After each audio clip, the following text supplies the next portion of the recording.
네, 오늘은 주사 치료에 대해서 좀 자세하게 알아볼 건데요. 자, 탈모에 이 주사 치료가 정말 효과 있을까? 또 부작용들에는 어떤 것들이 있을까? 혹시 이런 생각 한 번쯤은 탈모인이라면 다 해보셨을 거예요. 그래서 요즘 탈모 치료를 위한 이 주사 치료가 워낙 다양하다 보니까 어떤 주사가 괜찮고 정말 효과적인지, 내 상태에 맞는 치료는 무엇이 있는지 궁금하실 거예요. 여러 종류의 주사 치료가 어떤 기전으로 탈모에 효과를 주는지, 또 실제 연구 데이터들은 어떤지, 가격, 부작용, 치료 주기 등등 이런 현실적인 정보들을 알려드릴 거니까 오늘 영상도 끝까지, 뒷부분까지 보시면 많은 도움이 되실 거예요. 자, 첫 번째 치료는 PRP 주사 치료입니다. PRP는 아마 많이 들어보셨을 거예요. 플레이트 리치 플라즈마, 말 그대로 이 혈소판이 풍부한 혈장이라는 뜻인데, 탈모뿐만 아니라 관절염, 피부 치료, 이미 다양한 분야에서도 널리 사용되는 주사 치료예요. 그래서 우리 몸에서 우리 팔에서 피를 뽑고 원심 분리기로 돌리면 혈액이 이렇게 여러 층으로 나뉘게 되는데, 혈소판이 풍부하게 농축된 층을 뽑아내는 거죠. 그리고 이 해당 층에는 다양한 성장인자가 풍부하게 들어있는데, 대표적으로 PDGF, VEGF 같은 이런 성분들이 있어요. 이 성장인자들이 손상된 모낭을 재생하고 모낭세포의 성장을 촉진시켜 주는 거죠. 자, 그러면 이 PRP가 탈모에 진짜 효과가 있을까? 현재까지 발표된 논문들을 종합해보면 PRP가 탈모 치료에 긍정적인 영향을 준다, 효과가 있다는 연구 결과가 중론입니다. 그래서 논문을 같이 하나 볼 텐데, 해당 연구에서는 23명의 남성형 탈모 환자를 대상으로 머리의 반쪽에는 PRP 주사를 했고요, 나머지 반쪽에는 생리식염수를, 아무것도 없는 생리식염수를 주입해서 모발이 얼마나 개선되는지 비교, 연구, 관찰했어요. 그리고 그 결과 PRP를 맞은 쪽은 3개월 후에 모발수가 161개에서 207개로 증가하면서 대략 28% 정도의 증가율을 보였어요. 하지만 그 반면에 생리식염수를 맞은 부분에서는 모발수에 큰 차이가 없었다는 거. 자, 또 다른 메타 분석 논문에서는요, 총 7개의 연구 논문에 194명의 환자 데이터를 종합 분석한 결과 PRP 주사 치료를 하고 1제곱센치당 평균 14.38개의 모발이 더 증가한 것으로 나타났습니다. 모발 두께 역시 PRP 치료하고 유의미하게 증가했고요. 그래서 여기까지 종합해보면 PRP는 확실히 탈모 개선에 효과가 있는 치료다라고 결론을 내릴 수 있습니다. 하지만 여기서 또 주의해야 할 점이 있어요. PRP의 효과는 연구별로 편차가 크다는 게 좀 특징인데, 어떤 연구에서는 28% 이상의 효과가 있었지만 어떤 연구에서는 5% 미만의 효과만 보이기도 했는데, 어떤 치료든 사람마다 차이가 있을 수 있고, 표본이 약물 임상시험만큼 아주 크지 않다 보니 그 결과에서 편차가 더 있을 수밖에 없겠죠. 자, 그리고 또 하나, PRP는 시술을 할 때마다 체열을 해야 한다는 번거로움도 있습니다. 일부 병원은 미리 한번 체열을 하고 나머지를 이제 보관을 하면서 올 때마다 주사한다고 하는데, 우리 성장인자는 시간이 지나면 그 효과가 줄어들기 때문에 일주일 내로 사용하는 게 권장됩니다. 그래서 저희 병원에서는 그날 체열하고 추출해서 그날 모두 주사해드리고 있는 거고요. 그래서 최종 결론은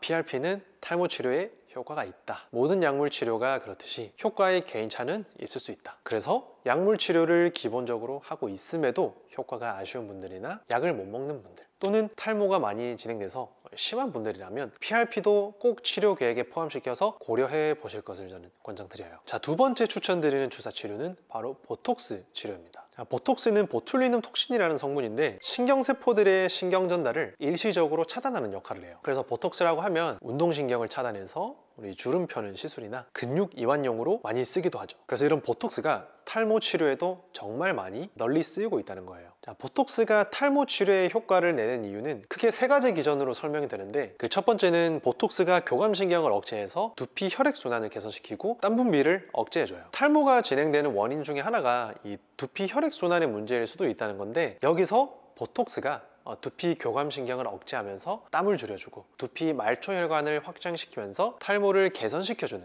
그런 역할을 합니다. 두 번째는요, 이 보톡스가 두피 근육을 이완시켜서 혈액순환을 또 개선해준다는 거예요. 특히 전두근, 측두근, 후두근 같은 두피 주변 근육이 긴장하고 있으면 두피가 좀 딱딱하고 경직되고 당기게 됩니다. 이러면 두피로 가는 혈류가 어느 정도 제한이 되면서 모낭세포로 가는 산소와 영양 공급이 조금 떨어지게 되고 모발이 자라기 어려운 환경이 만들어지게 되는데, 이때 보톡스가 이 근육들을 이완시키면서 혈액순환을 풀어주는 거예요. 두피 긴장이 풀리고 혈액 공급이 비교적 원활해지면서 모발이 굵어지고 빠지는 게 줄어드는 거죠. 자, 세 번째 기전은 보톡스가 모낭 내 탈모 유발 물질인 TGF-베타1이라는 단백질을 억제해 준다는 겁니다. TGF-베타1은 모낭세포를 파괴하고 탈모를 유발하는 이 주요 단백질 중에 하나인데 DHT에 의해서 활성화되면서 모낭세포의 성장을 방해해요. 그래서 이때 보톡스가 이런 TGF-베타의 활성화를 억제하면서 모낭세포가 덜 손상되게 만들고 모발을 굵고 건강하게 잘 안 빠지게 탈모 진행을 느리게 만들어준다. 자, 마지막 네 번째예요. 보톡스는 피지선의 활동을 억제하는 효과도 있는데 과도한 피지는 모낭 염증을 유발하고요. 결국 탈모를 촉진할 수 있어요. 그래서 이때 우리 두피에 주사한 이 보툴리눔 톡신이 피지선 활동을 억제해주고 과도한 피지 분비를 줄이고요. 두피 염증을 감소시켜서 탈모 예방에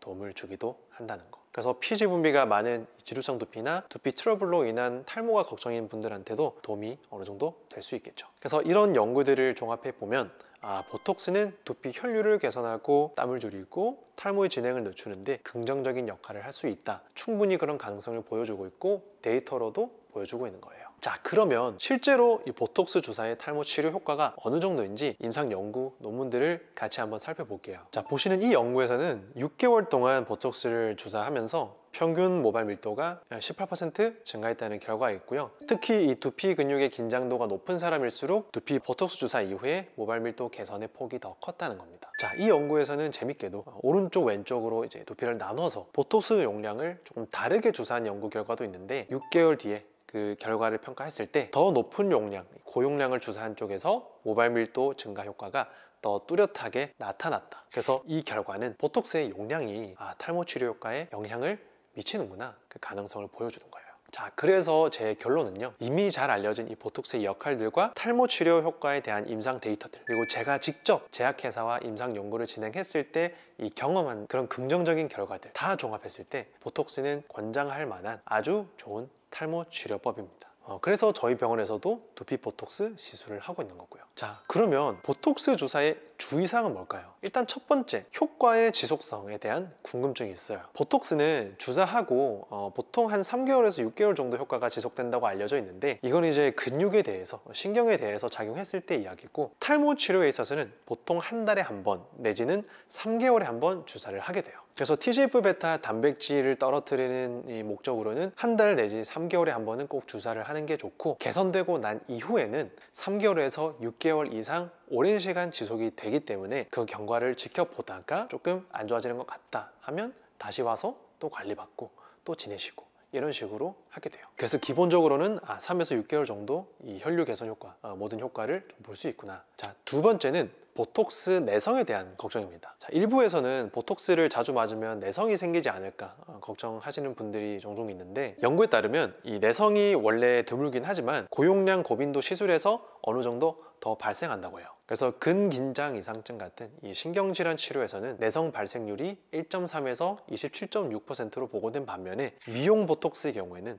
0.2에서 0.4% 수준으로 굉장히 내성의 빈도가 낮아요. 그래서 일반적으로는 너무 걱정하실 필요가 없지만 탈모 치료는 더더욱 내성 걱정을 하지 않으셔도 돼요. 고용량 시술이 아니거든요. 그래서 저용량 고빈도 또는 고용량 저빈도로 진행하는 것이 보톡스 탈모 치료이기 때문에 보톡스 내성 고민하시는 분들이라면 너무 걱정하지 마시고 필요 이상으로 과도하게 시술하지 않는 거, 요거 잘 지키면서 순도 높은 보톡스를 사용하는 것이 더 좋을 때가 있다 정도로만 알고 있으면 돼요. 자, 그래서 두피 보톡스 치료는요, 기존의 탈모약, 미녹시딜의 반응이 미미한 분들, 탈모약을 못 먹는 분들, 두피 열이 많고 땀이 많은 분들, 두피 피지 분비가 많아서 두피염이 좀 잦은 분들, 그리고 두피가 뻣뻣하게 당기거나 긴장된 느낌이 드는 분들, 마지막으로는 PRP, 이렇게 체열하는 게 싫은 분들 적극 권장드립니다. 자, 그래서 두피 보톡스 치료는 이런 분들한테는 적극적으로 제가 권장하고 있고요. 오늘의 세 번째 대주제는 PDRN 주사 치료. 연어 DNA 주사로 잘 알려진 이 PDRN 주사는 최근 탈모 치료에서도 종종 쓰이고 있어요.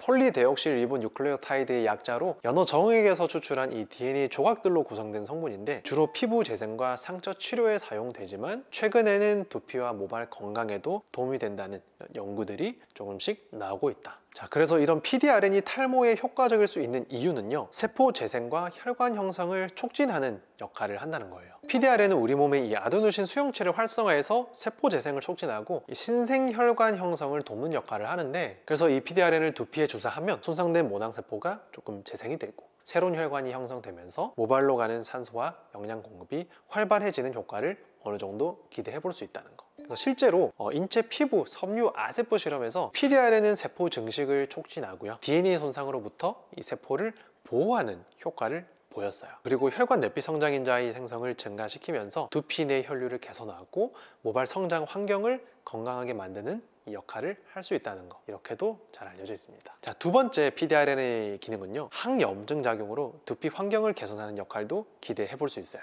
마찬가지로 이 아데노신 수용체를 통해서 염증성 사이토카인의 생성을 억제하고요, 손상된 조직의 회복을 돕는 역할을 해요. 그래서 탈모는 두피 염증과도 깊은 연관이 있는데, 특히 지루성 두피염이나 피지성 과다 활동으로 인한 탈모가 있다면 PDRN의 이 항염 효과가 어느 정도 도움이 될 수 있겠죠. 특히 염증으로 손상된 두피 조직에서 이 모낭의 재생과 발모 촉진 효과가 관찰됐고요. 근데 여기서 이제 PRP를 병용 주사 치료했을 때 모발의 두께 개선 효과가 더 컸다고 합니다. 자, 네 번째는요, 리제네라 액티바라는 이 모낭 줄기세포 이식 치료예요. 뇌 줄기세포로 탈모를 치료한다면서 적당한 관심을 끌었던 주사 치료인데, 간단히 설명드리면 탈모의 영향을 받지 않는 후두부에서 그 후두부 모낭을 조직을 채취해요. 그래서 여기서 이 모낭 옆에 있는 이 줄기세포, 모낭 줄기세포와 성장인자들을 뽑아낸 다음 탈모 부위에 다시 주입하는 그런 치료예요. 얼핏 보면 굉장히 획기적으로 들리죠. 하지만 솔직하게 말씀드리면 개인적으로 저는 이 치료에 조금은 회의적인 편이었는데, 왜냐하면 아직까지 이 리제네라 액티바는 탈모 치료 효과에 일관되게 입증된 연구 데이터가 부족한 상태예요. 논문이 있긴 하지만 지금 있는 연구들도 그 대부분 환자 수, 그 표본이 너무 적고 치료 효과도 사람마다 좀 편차가 많이 컸어요. 그리고 비용도 만만치 않고요, 자가 두피 조직을 떼어내야 하기 때문에 통증, 출혈, 흉터의 가능성도 있고요. 그리고 경과를 보기까지의 그 시간도 1년이라는 이 너무 긴 시간이 필요해서 저는 추천드리지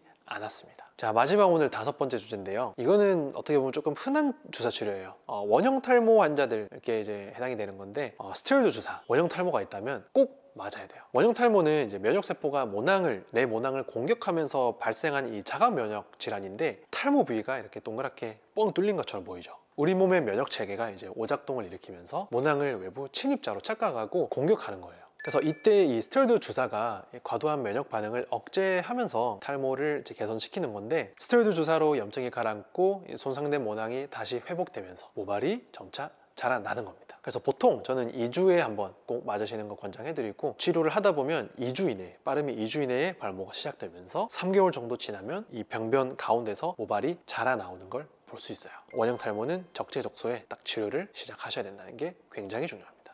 자, 오늘은 탈모 주사 치료, 그러니까 PRP, 보톡스, PDRN, 리제네라 액티바, 스테로이드, 이런 주사 치료들을 종합적으로 설명을 드렸는데요, 각각의 치료는 장점과 단점이 존재하기 때문에 개인의 탈모 유형과 이 상태에 따라 맞춤형으로 접근하는 게 굉장히 중요해요. 그리고 또 한 가지 꼭 아셔야 되는 거는, 탈모는 어떤 치료를 하더라도 단일 치료보다 여러 치료들을 병행했을 때 효과를 극대화할 수 있으니까 탈모약, 두피관리, 생활습관 개선 등등 기본적인 치료를 꾸준히 병행하면서 전체적인 이 치료 플랜을 잘 세우시길 권장드려요. 혹시 영상 보시면서 궁금한 점 있으면 댓글로 남겨주시고요, 저는 다음 영상에서 또 좋은 영상으로 인사드릴게요. 감사합니다.